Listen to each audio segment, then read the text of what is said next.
নবমীতে জমিয়ে দুপুরে ভুড়িভোজ করলাম। হো হো।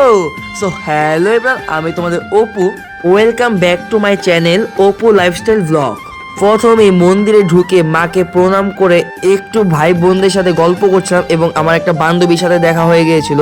ও ক্যামেরার সামনে আসতে লজ্জা পায় দেখতেই পেলে, তো এরপর একটা ভাইয়ের সাথে দেখা হয়ে গিয়েছিল।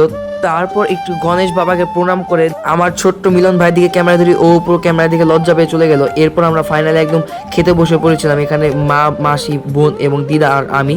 প্রথমেই লম্বা বাসমতি চালের রাইস দিয়েছিল। আমি এইভাবে ভাতের সাথে ডালটাকে ভালো করে মাখিয়ে এরপর চিপস দিয়ে খেয়ে নিচ্ছিলাম। তো এরপর চলে এসেছিল পটল চিংড়ি। পটল চিংড়ি কিন্তু আমার খুব ফেভারিট একটা খাবার, তোমাদের কার কার ভালো লাগে অবশ্যই আমাকে কমেন্টে জানাবে। এরপর দিয়েছিল কাতলা কালিয়া আর সাথে দিয়েছিল চিকেন কষা। এরপর দিয়েছিল চাটনি পাঁপড়।